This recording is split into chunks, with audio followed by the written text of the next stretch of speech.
অনেক মেয়েরাই আছে যারা বাবা মার সম্পত্তিতে ইকুয়াল রাইটস চান, যদি ভাই থাকে, বোন থাকে বা একাও থাকেন, ইকুয়াল রাইটস চান তার সমস্ত সম্পত্তিতে।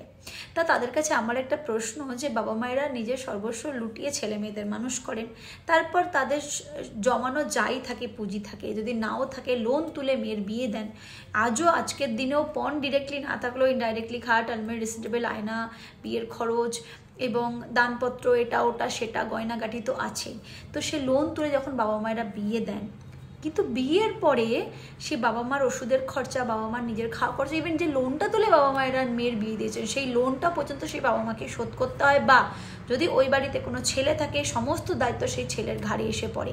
মানে বাবা মার ওষুধের খরচা, বাবা মার খাওয়া খরচা, বাবা মার সমস্ত খরচা, এবং যদি কোনো লোন থাকে সেই লোনের বোঝাটাও কিন্তু সেই বাড়ির ছেলের ওপর এসে পড়ে। আর ছেলে যদি না থাকে বাবা মাদের নিজেদেরই করতে হয়। সেই জায়গায় কেন মেয়েরা অংশীদারি নিতে এগিয়ে আসে না? কেন এগিয়ে আসে না যে মা বাবা তো আমার জন্যই লোন তুলেই বিয়ে দিয়েছে, আমার যদি প্রপার্টিতে ইকুয়াল রাইট থাকে, তাহলে বাবা মায়ের দেখাশোনার পিছনে আমার ইকুয়াল রাইটটা নেই কেন? ওষুধের খরচায় কেন আমি সেখানে সাপোর্ট করতে পারি না? বাবা মার মেনটেনেন্সে কেন সাপোর্ট করতে পারি না? বাবা মার যে শখ আহ্লাদ আছে তা পূরণের পিছনে আমি কেন সাপোর্ট করতে পারি না?